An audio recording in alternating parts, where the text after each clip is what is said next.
తెలుగు రాష్ట్రాల్లో దూకుడు పెంచింది బీజేపీ. ఏపీలో వైసీపీని ఇరుకున పెడుతూనే తెలంగాణలో గులాబీ పార్టీతో కుస్తీ పడుతోంది. మాటలు, ట్వీట్లు, లేఖాస్త్రాలు సంధిస్తూ సర్కారును సాధిస్తోంది. ఇందుకే కమలం పార్టీ వ్యూహం ఏంటి? ఏపీలో ట్వీట్ వార్ ఎందుకు నడుస్తోంది?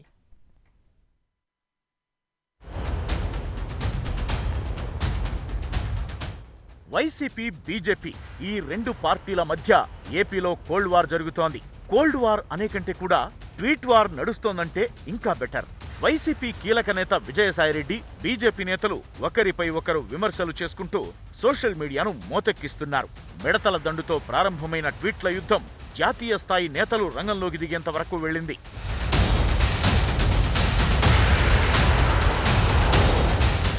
పసుపు మిడతలు కమలం పువ్వుపై వాలుతున్నాయంటూ విజయసాయి చేసిన ట్వీట్కు బీజేపీ అంతే ఘాటుగా రిప్లై ఇచ్చింది. ఇప్పటికే చేరిన కొందరు టీడీపీ నేతలు బీజేపీ విధ్వంసం సృష్టిస్తున్నారని, కమలం పార్టీ ఎలా బయటపడుతుందో అంటూ వైసీపీ ఎంపీ విజయసాయిరెడ్డి ట్వీట్ చేశారు. బీజేపీ వ్యవహారాలపై దృష్టి పెట్టడం మాని సొంత పార్టీ వ్యవహారాలు చూసుకోవాలంటూ ఎదురుదాడికి దిగారు ఆ పార్టీ ఏపీ అధ్యక్షుడు కన్నా లక్ష్మీనారాయణ. ఎంపీ విజయసాయి, మిథున్ రెడ్డి ట్వీట్లపై సీఎం జగన్ కు లేఖ రాశారు. అంతే, దానికి కౌంటర్గా మరో ట్వీటాస్త్రాన్ని వదిలారు విజయసాయి. ఈసారి ఇళ్ల నిర్మాణంలో అక్రమాల అంశాన్ని ప్రస్తావించారు. గత ప్రభుత్వం చర్యలను బీజేపీ నేత సోము వీర్రాజు చేసిన కామెంట్స్ను ట్వీట్లో పేర్కొన్నారు. 30 లక్షల పట్టాలు రెడీ అయినప్పటి నుంచి విజనరీ చీకటి మిత్రులకు టెన్షన్ పట్టుకుందంటూ టార్గెట్ చేశారు. అంతే, ఈసారి స్టేట్ లెవెల్ లీడర్ల నుంచి కాకుండా జాతీయ స్థాయి నేత నుంచి కౌంటర్ పడింది. ఒక్క పసుపునే కాకుండా అన్ని రంగులను కాషాయం చేసే సత్తా తమకుందనే అర్థంలో ట్వీట్ చేశారు ఏపీ బీజేపీ వ్యవహారాల ఇన్ఛార్జ్ సునీల్ దేవధర్. అంతేకాకుండా రఘురామకృష్ణరాజు వ్యవహారాన్ని తెరపైకి తెచ్చారు Deodhar. YCP MP Raghurama Krishna fate చేస్తున్న మీ రంగులను కాపాడుకోండంటూ గట్టిగానే కౌంటర్ ఇచ్చారు.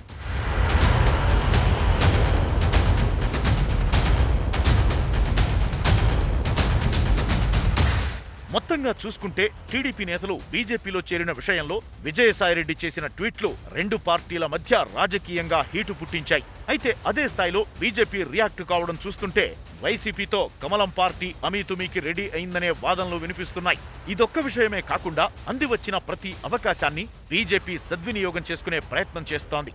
ప్రధాన ప్రతిపక్షంగా టీడీపీ ఉన్నా ఆ బాధ్యతను తామే తమ భుజాలపై వేసుకునే ప్రయత్నం చేస్తోంది కమలం పార్టీ. మరోవైపు అధిష్టానం నుంచి కమలం పార్టీ నేతలకు స్పష్టమైన ఆదేశాలు వచ్చాయని, వాటి మేరకే వైసీపీ నేతలు ఎవరు నోరు జారినా బీజేపీని విమర్శించినా అంతకంటే ఘాటుగా సమాధానం ఇస్తోందని పొలిటికల్ సర్కిల్లో టాక్ నడుస్తోంది. మొత్తంగా విజయసాయిరెడ్డి గారి ట్వీటేమో గాని సునీల్ దేవధర్ చేసిన ట్వీట్ మాత్రం ఏపీ రాజకీయ వర్గాల్లో హాట్ టాపిక్ గా మారింది.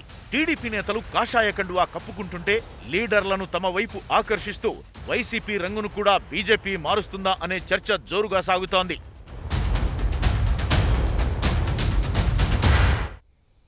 ఏపీలో ట్వీట్ వార్ రాజకీయాన్ని రక్తి కట్టిస్తుంటే తెలంగాణలో ఓపెన్గా మాటల యుద్ధం అగ్నికాజ్యం పోస్తోంది. ఏ చిన్న అవకాశం దొరికినా సరే అధికార పార్టీపై ఒంటి కాలితో లేస్తోంది BJP. Secretariat, corona, CM KCR ఇలా ఏ ఇష్యూను వదలకుండా గులాబీతో కుస్తీకి సై అంటోంది కమలం పార్టీ. తెలంగాణలో కరోనా కేసులు ఎంత స్పీడ్గా పెరుగుతున్నాయో అంతకంటే స్పీడుగా మాటల తూటాలు పేలుతున్నాయి. సీఎం కేసీఆర్ ప్రగతి భవన్ నుంచి పాలన సాగించకుండా ఫామ్ హౌస్ కే పరిమితమయ్యాడంటూ బీజేపీ ఆరోపణలు చేస్తోంది. అంతేకాకుండా ఓవైపు కరోనా కేసులు పెరిగిపోతుంటే ఆసుపత్రులకు కావలసిన సామగ్రిని సమకూర్చాల్సింది పోయి సెక్రటేరియట్ ను కూల్చి కొత్తది కట్టడం ఏంటంటూ విరుచుకుపడుతోంది.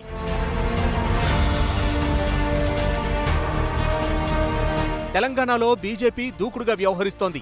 అధికారంలో ఉన్న టీఆర్ఎస్ ను టార్గెట్ గా చేసుకుని బీజేపీ నాయకత్వం విమర్శల దాడిని తీవ్రం చేస్తోంది. రాష్ట్ర ప్రభుత్వం తీసుకుంటున్న నిర్ణయాలపై కూడా బీజేపీ నేతలు పదునైన విమర్శలు గుప్పిస్తున్నారు. వాస్తవంగా తెలంగాణలో ప్రధాన ప్రతిపక్షం కాంగ్రెస్ పార్టీ. అధికార పక్షాన్ని ఇరుకున పెట్టాల్సింది కూడా కాంగ్రెస్ పార్టీనే. కానీ కేవలం ఒకే ఒక్క ఎమ్మెల్యే ఉన్న బీజేపీనే ఎక్కువగా సర్కార్ను టార్గెట్ చేస్తోంది. విమర్శలు, ఆరోపణల బాణాలు సంధిస్తూ కుక్క తిప్పుకోకుండా చేస్తోంది. అయితే బీజేపీ ఏ రేంజ్లో విమర్శలు చేసినా తెలంగాణ స్టైల్లో ఎదురుదాడి చేస్తోంది అధికార టీఆర్ఎస్ పార్టీ. బీజేపీ నుంచి విమర్శ వచ్చిన వెంటనే మంత్రులు కౌంటర్లతో రెడీ అయిపోతున్నారు. రాష్ట్ర గవర్నర్ గారు అందుకే ప్రగతి భవన్, ఫామ్ హౌస్ దారులు బంద్ అయిపోయినాయి. ఎందుకంటే ముఖ్యమంత్రి దొరకలేడు. అందుకే అందరు రాజ్భవన్ దారి పట్టింది వాళ్ళ ప్రజలందరూ కూడా. అదే చట్టం చెప్తుంది ఇవాళ రాష్ట్ర ప్రభుత్వం ఇవాళ పాలన కొనసాగించకుంటే, రాష్ట్ర ప్రభుత్వం ప్రజల బాగోలు పట్టించుకోకుంటే, ఒకవైపు కరోనా వైరస్ వల్ల ప్రజల ప్రాణాలు హరించిపోతుంటే దిక్కు ఎవరండి? గవర్నర్ గారి దిక్కు. ఇక పనికిరాని దద్దమ్మలు చెత్త తయారైపోయింది మన ప్రతిపక్షాలు.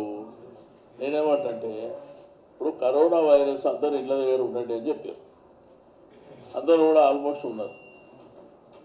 ముఖ్యమంత్రి గారు కనిపించట్లేదంటే ఏం ప్రాబ్లం ఏం రాలేదు. ఏ ప్రాబ్లం వాళ్ళకి? నిన్న టెలికాన్ఫరెన్స్ మాట్లాడింది కదా, రెగ్యులర్గా ప్రభుత్వం యాక్టివిటీ ఉన్నది కదా, వాళ్ళకి ఏం ప్రాబ్లం అంటున్నా? ఏమైనా గవర్నమెంట్లో ఏమైనా ప్రాబ్లం ఉందా? పని జరుగుతుంది కదా, గవర్నమెంట్ నడుస్తుంది కదా. బీజేపీ తెలంగాణ రాష్ట్ర శాఖ అధ్యక్షుడిగా బండి సంజయ్ బాధ్యతలు స్వీకరించాక టీఆర్ఎస్ పై విమర్శల దాడి పెరిగింది. కరోనా నియంత్రణలో రాష్ట్ర ప్రభుత్వం వైఫల్యం చెందిందని ఆరోపిస్తూ వైద్య ఆరోగ్య కార్యాలయాలతో పాటు ఆసుపత్రుల ముందు బీజేపీ నిరసనలు నిర్వహించింది. పోతిరెడ్డిపాడు ప్రవాహ సామర్థ్యాన్ని పెంచాలని ఏపీ ప్రభుత్వం జారీ చేసిన 203 జీవోను నిరసిస్తూ తెలంగాణలో బీజేపీ నేతలు ఆందోళనలకు దిగారు.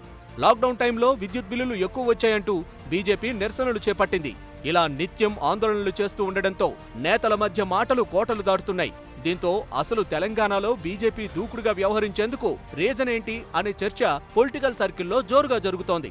2023లో తెలంగాణ రాష్ట్రంలో జరిగే ఎన్నికల్లో తెలంగాణ రాష్ట్రంలో అధికారాన్ని చేపట్టాలని బీజేపీ వ్యూహాత్మకంగా అడుగులు వేస్తోందా అనే అనుమానం వ్యక్తం చేస్తూనే రాజకీయ వర్గాలు బీజేపీ ఎత్తులను ఆసక్తిగా గమనిస్తున్నాయి.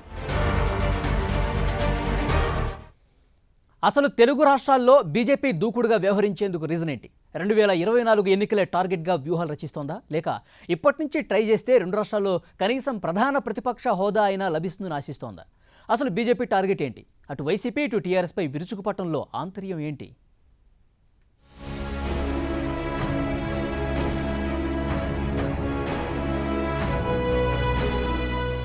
దేశంలో హిందీ మాట్లాడే రాష్ట్రాల్లో బీజేపీ 2 సార్లు దాదాపుగా అన్ని సీట్లను గెలుచుకుంది.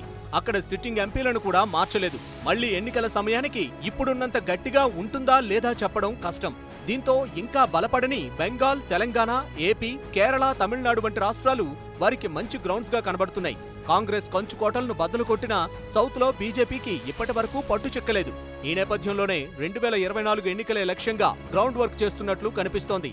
అందుకే ఇటు ఏపీలో అటు తెలంగాణలో అధికార పార్టీలను టార్గెట్ చేస్తోంది బీజేపీ.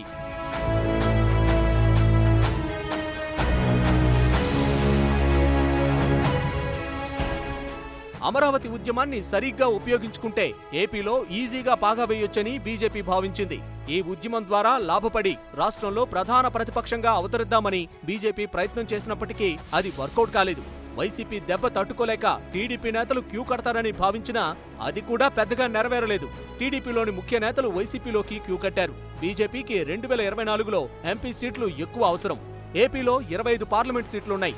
వాటిలో ఎక్కువగా దక్కించుకుంటే నార్త్ ఈస్ట్ లో దెబ్బ తగిలినా ఈజీగా గండం గట్టెక్కొచ్చనే ప్లాన్లో బీజేపీ ఉన్నట్లు తెలుస్తోంది. అందుకే ఇప్పుడు చేస్తున్న అన్ని ప్రయత్నాలు కూడా అందుకోసమే అని విశ్లేషకులు భావిస్తున్నారు. ఏపీలో ఎలాగైనా పట్టు సాధించి తమకంటూ ఒక ప్రత్యేక స్థానాన్ని ఏర్పరచుకుని తమ మార్కు రాజకీయాలను చేయాలని చూస్తున్నారు.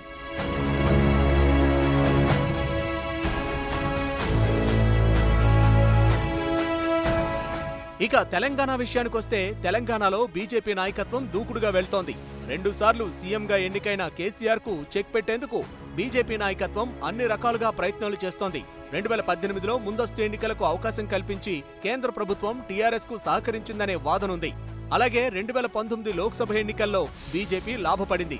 శాసనసభ, లోక్సభలకు విడివిడిగా ఎన్నికలు జరగడంతో టీఆర్ఎస్, బీజేపీలు రాష్ట్రంలో మరింతగా బలపడ్డాయి. శాసనసభలో బీజేపీకి పెద్దగా ప్రాతినిధ్యం లభించకపోయినా 4 ఎంపీలను గెలిపించుకోగలిగింది.